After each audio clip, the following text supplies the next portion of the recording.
Rosa Parks is the name they put in every textbook. The tired seamstress who sat down and started a movement. Clean, simple, easy to teach. But what if I told you that 5 black women sat down on that same bus before Rosa Parks and none of them got a holiday? What if I told you the woman who organized the Tuskegee Airmen was a woman? Or that the person who funded John Brown's raid on Harper's Ferry, the act that triggered the Civil War, was a black woman who was pretending to be white, worth nearly $1 billion in today's money? History didn't forget these women by accident. Stick with me. Mary Ellen Pleasant. Let's start with the most powerful woman you've never heard of. Mary Ellen Pleasant was born around 1814. No one knows exactly where. She may have been born free, born enslaved, or born to a Caribbean voodoo priestess. She gave a different answer every time. What we do know, by the time she got to San Francisco during the gold rush, she had $15,000 in gold coins, about $500,000 today, and a plan. She got a job as a domestic servant, on purpose. Because as a black woman in 1850s California, that was the fastest way to sit in a room with the most powerful white men in the state. And listen, she eavesdropped on financial tips. She invested in oil, laundries, real estate, and brothels. And because women weren't allowed to have bank accounts, she had a banker friend hold the deposits in his name. By 1875, they had made $30 million. That's nearly $1 billion today. She used her money to fund the Underground Railroad. She paid legal fees to free enslaved people. She filed the lawsuit that desegregated public transportation in San Francisco, 9 years before Rosa Parks was even born. And that note found in John Brown's pocket the day he was arrested for raiding Harper's Ferry, the one signed WEP, that was her. She had been funding the insurrection the whole time. She signed her initials upside down so investigators couldn't trace them back to her. A black woman secretly bankrolled the event that started the Civil War.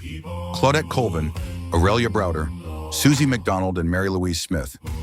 Now back to the bus, March 2nd, 1955. 9 months before Rosa Parks' famous arrest, 15-year-old Claudette Colvin refused to give up her seat. She was dragged off the bus while screaming about her constitutional rights. She later said, "I felt the hand of Harriet Tubman pushing down on one shoulder and Sojourner Truth pushing down on the other." Then Aurelia Browder, then Susie McDonald, a woman in her 70s who made sure to tell the driver she was black before she sat down because she could pass for white. Then 18-year-old Mary Louise Smith. 4 women, 4 arrests, all before Rosa Parks. So why Rosa? The NAACP had already rejected Claudette Colvin. She was dark-skinned, outspoken, unmarried, and pregnant. Rosa Parks was fair-skinned, reserved, and had what they called good hair. But here's the part that really hurts. When the Montgomery Improvement Association formed to lead the boycott, they picked a man. Rosa Parks wasn't even allowed to speak at the meeting. The women who started the movement were pushed out of its spotlight in real time. The lawsuit that actually won and desegregated Montgomery buses, it was called Browder versus Gale, named after Aurelia Browder, not Rosa Parks. Mary McLeod Bethune. Mary McLeod Bethune started a university with $1.50 and 5 students. That's the version they tell you. Here's what they don't tell you.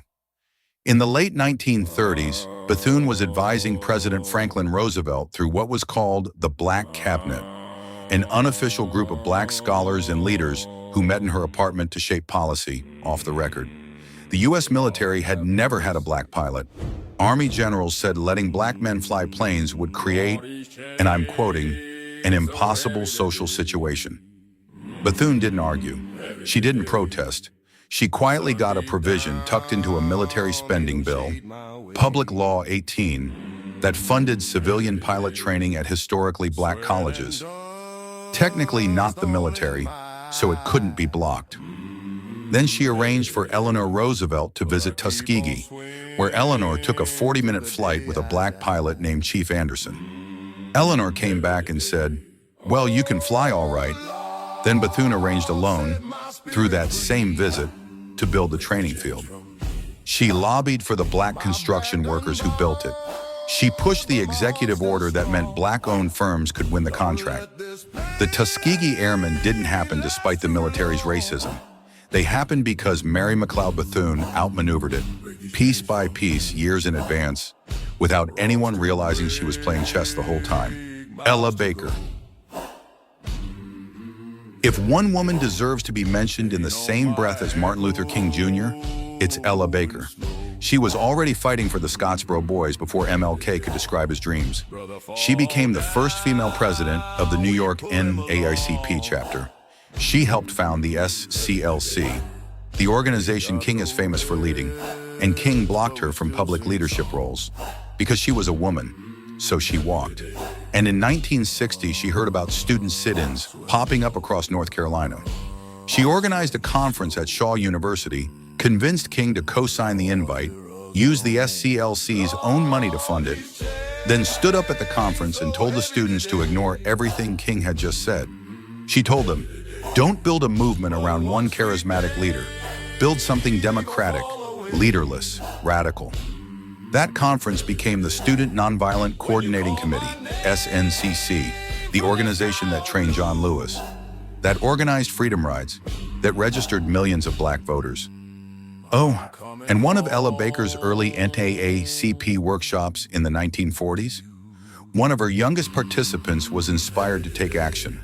That young woman would go on to volunteer for a project that required her to sit down on a bus and refuse to move. Her name was Rosa Parks. Ella Baker built the woman the world remembers, and history forgot Ella Baker. Mary Church Terrell desegregated Washington, D.C. at 87 years old. Amelia Boynton organized Bloody Sunday, and her photograph is what convinced LBJ to sign the Voting Rights Act. Callie Guy House, a washerwoman, built the largest black grassroots organization in American history before anyone had ever heard of the NAACP.